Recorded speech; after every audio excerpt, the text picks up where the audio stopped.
السلام علیکم. بسم اللہ الرحمن الرحیم. السلام علیکم دوستو. میاں ندیم آپ کی خدمت میں حاضر ہے. سب سے پہلے میں آج وہ وعدہ پورا کرنے جا رہا ہوں جو آج ایک دوست نے مجھے بڑا جو ہے وہ انہوں نے انسسٹ کیا کہ میں نے جو وعدہ کیا تھا کہ خاص طور پہ یہ ایک طرح سے اس کو ایک علمی ہے، ایک طرح سے ایک علمی اس کو سمجھا جائے کہ بچوں کے لیے یا اسٹوڈنٹس کے یا آج کے نوجوانوں کے لیے یہ خاص طور پر یہ ویڈیو جو ہے ایک سلسلہ جو ہے وہ ہم نے شروع کرنا تھا، تو اس میں ڈیلے آتا ہو رہا تھا. تو اس میں جو ہے وہ سب سے پہلے آج میں بہت سارے میں مذہبی ہستیوں سے میں بہت سوچ سمجھ کے بعد جو ہے وہ میں اس کو الٹ شروع کر رہا ہوں. تو بجائے اس کے کہ میں پہلے جو ہے وہ اسلام کے جو ہے وہ اس کو لے کے آتا، میں اس کی بجائے پہلے سب سے جو ہے وہ یہاں سے شروع کر رہا ہوں ان کو سائنٹسٹ جو سائنس کی خدمات ہے مسلمانوں کی اس سے. اس میں سب سے پہلے جو میں نے آج جو پروفائل جو پہلا پکڑا وہ ہے ابو القاسم حلف بن عباس الزواہروی. اچھا، ان کا نام جو ہے ابو القاسس ان کو جو ہے وہ لیٹن نام ان کا، یعنی کہ یہ علمی ایک جو ہے وہ انتہا تھی. یہ جب مسلمانوں کے ہاتھوں سے یہ سب کچھ نکلا ہے تو یہ ایک علمی بدیانتی کی انتہا ہوئی کہ برٹش بھی اور یورپین جتنے بھی ہیں ان کی طرف سے علمی بدیانتی کی ایک انتہا یہ کی گئی کہ بہت مسلمان سائنسدانوں کے نام جو ہیں وہ لیٹن میں، حالانکہ نام نہیں بدلے جاتے لیکن انہوں نے وہ نام جان بوجھ کے لیٹن میں بدل دیے، لاطینی زبان میں لاطینی میں بدل دیے تو یا گریک میں بدل دیے. تو اس میں جو ہے وہ آج کے نوجوان کو پتہ ہی نہیں چلتا کہ یہ کس کی بات ہو رہی ہے. ابو القاسم جو تھے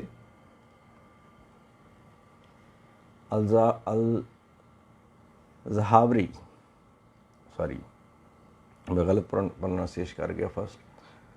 یہ ابو القاسم الزہاوری جو تھے یہ جدید جو ماڈرن سرجری ہے یہ اس کے بابا آدم سمجھے جاتے ہیں، ان کو مانا جاتا ہے.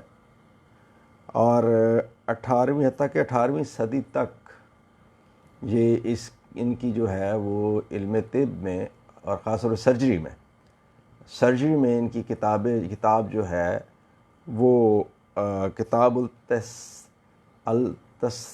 التصرف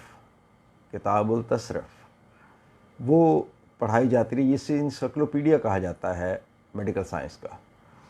تو یہ باقاعدہ طور پر پڑھائی جاتی رہی بطور ٹیکسٹ بک میڈیکل کے اسٹوڈنٹس کو یورپین ملکوں میں، پورے یورپ میں اور پورے ویسٹرن دنیا میں.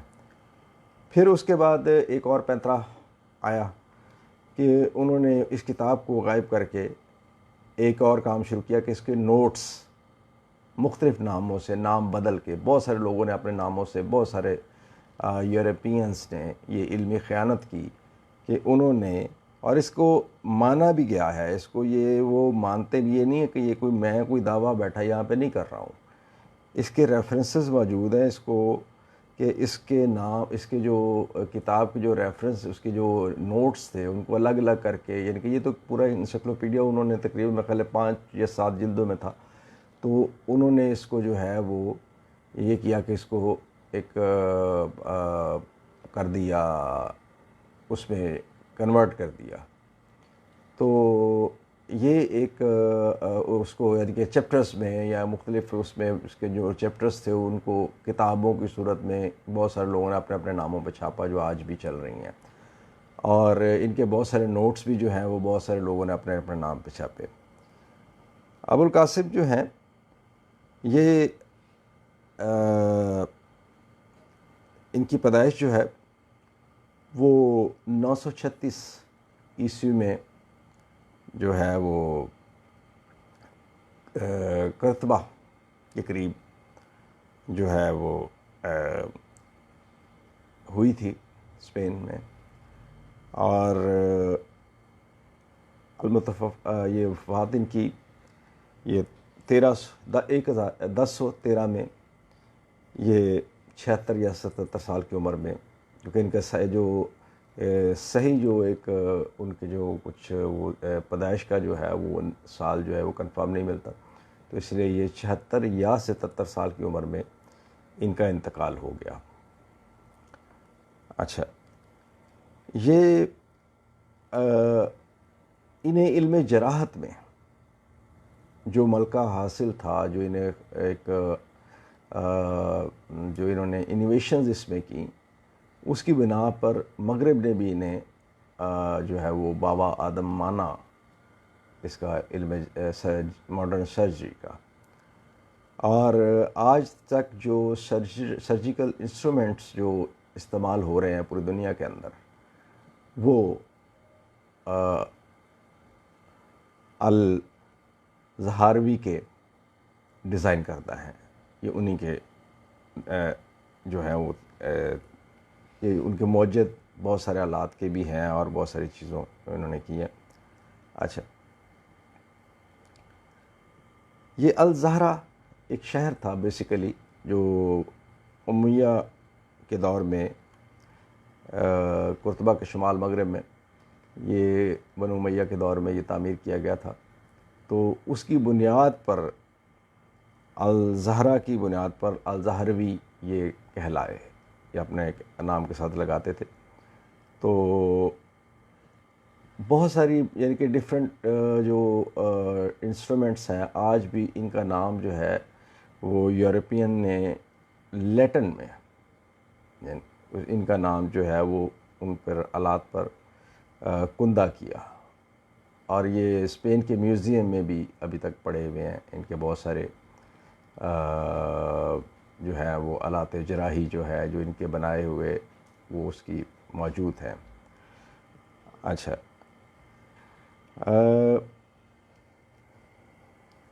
یہ نہ صرف عظیم اسلام کے ایک مسلمان ایک عظیم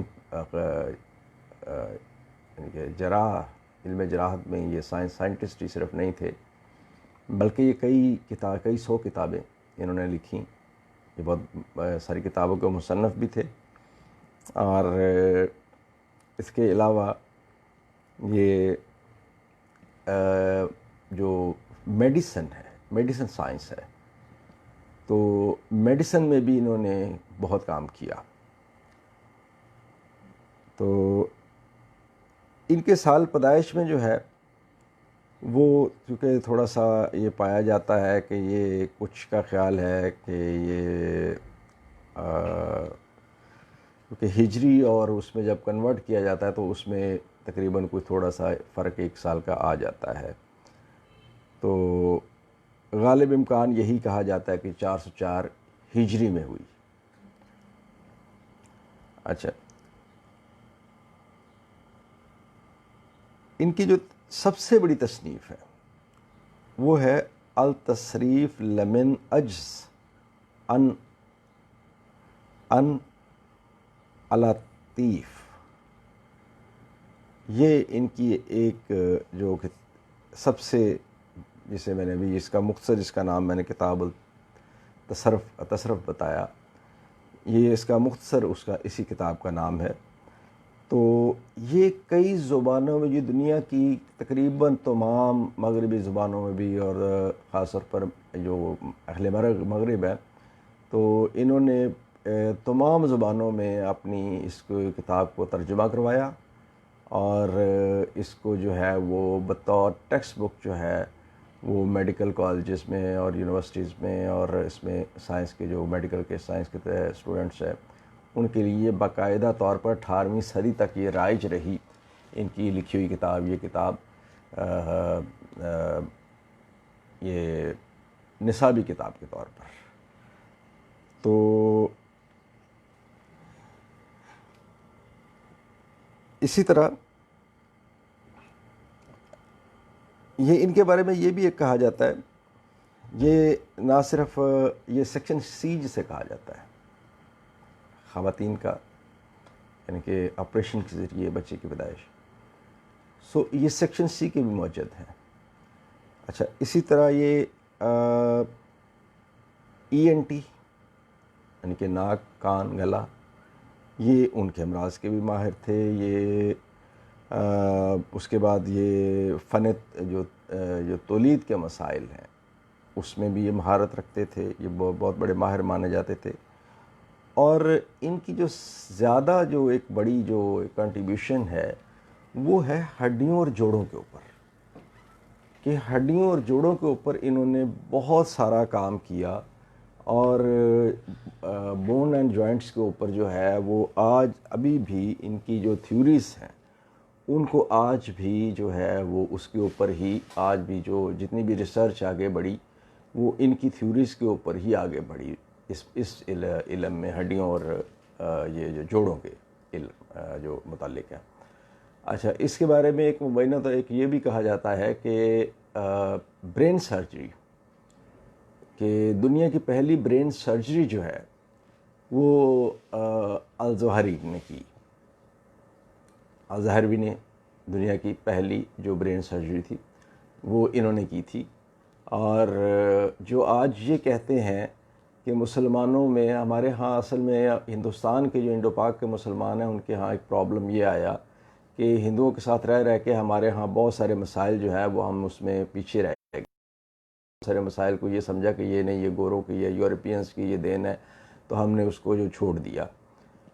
انٹرسٹنگ چیز یہ ہے کہ اس نے جب ان کی جب سرجری کی وہ ڈیٹیل سامنے آتی ہیں ان کی ظاہروی کی، تو ظاہروی نے ان کے ساتھ 2 نرسز کا ذکر ملتا ہے کہ 2 نرسوں نے معاونت کی تھی. اس کا مطلب ہے کہ اس وقت مسلمان جب علم میں اس بنیاد کے اوپر، اس بلندی کے اوپر تھے کہ دنیا کا پہلا میڈیکل انسائکلوپیڈیا مسلمان سائنسدان جس نے لکھا وہ سرجری کر رہا ہے، اور وہ برین سرجری کر رہا ہے، اتنی بڑی سرجری کر رہا ہے. اور یہ دنیا کی پہلی برین سرجری ہو رہی ہے، اس میں 2 جو خواتین نرسز کا ذکر ملتا ہے. تو اس میں بھی یہ ایک جو روایت جو ہے وہ اس کو غلط ثابت کرتی ہے، یہ بات بھی کہ جو ہمارے ہاں رائج ہیں انڈو پاک کے مسلمانوں کے ہاں کہ جی خواتین کا کوئی کام نہیں ہے اور وہ گھروں میں بیٹھے گی وہ، تو یہ اس کو بھی یہ ایک چیز ظاہر کرتی ہے کہ جب ہم عروج پہ، بام عروج پہ تھے تو خواتین جو ہیں وہ باقاعدہ طور پر اس میں اپنا رول پلے کرتی تھیں. پروفیشنل خواتین بھی تھیں، تجارت میں بھی تھیں، کاروبار میں بھی تھیں. ابھی میں نے بلکہ کچھ دن کل میری ایک دوست سے بات ہو رہی تھی تو نبی کریم صلی اللہ علیہ وسلم کے اور حضرت خدیجہ کے بارے میں ذکر آ گیا. تو میں نے ان سے کہا کہ میں نے کہا آپ کو میں نے کہا آپ یہ ذرا اندازہ لگائے نا کہ آپ نے کیا حضرت خدیجہ رضی اللہ تعالیٰ عنہ جو ہیں وہ نکاح میں آنے کے باوجود آپ صلی اللہ علیہ وسلم کے کہ کیا انہوں نے کاروبار چھوڑا تھا؟ ہمیں تو ایسا کوئی نہیں ملتا. تو وہ تجارت کرتی رہیں، تجارت تو ہوتی رہی. تو اس کا مطلب جب آپ صلی اللہ علیہ وسلم نے اس کو اجازت دی اور عرب عورتیں کرتی بھی رہیں، اور عرب خواتین جو ہیں تجارت میں بڑی کئی ماہر بھی رہیں تجارتی امور میں، اور ان سے مشورے لیے جاتے تھے. تو ہمارے ہاں یہ ایسا اس کو پیچھے رکھنا ٹھیک ہے. ایک حدود و قیود کی جو بات کی جاتی ہے، یہ علماء اس کے اوپر ذرا تھوڑا سا غور فرمائیں اور اس کے اوپر کریں کہ مساجد میں، مثال کے طور پر مساجد میں خواتین کا آنا نہیں جی وہ جائز نہیں ہے. کچھ میرا خیال ہے کچھ مسلک ہیں جن کے اندر جیسے اہل حدیث ہے ان کے اندر تو ہے کہ جی ٹھیک ہے جی خواتین جو ہے ان کے الگ انتظام ہوتا ہے مساجد میں. لیکن خاص طور پر ہمارے جو میجورٹی کہلوانے والے بریلوی حضرات ہیں ان کے ہاں مساجد میں بالکل خواتین کے لیے کوئی بندوبست نہیں ہوتا نماز کا بھی، یا وہ کوئی تصور بھی نہیں ہے گھروں میں ان کے، یا ہمارے عام طور پہ بھی گھروں میں تصور نہیں ہے کہ خواتین مساجد میں جا کے نماز پڑھیں. جب کہ حضرت عمر کا ایک واقعہ ملتا ہے کہ حضرت عمر رضی اللہ تعالیٰ عنہ نے ایک بار وہ گھر تشریف لائے تو وہ دیکھا کہ آپ کی اہلیہ جو ہیں وہ جانے کی تیاری میں ہے تو آپ اللہ تعالیٰ نے سوال کیا کہ کہاں جا رہی ہو؟ تو انہوں نے عرض کیا کہ مسجد میں. تو حضرت عمر کا امیر المومنین حضرت عمر رضی اللہ تعالیٰ عنہ کا خطبہ تھا وہاں پر. تو انہوں نے اس پہ اوپر تھوڑا سا ذرا وہ سخت مزاج تھے.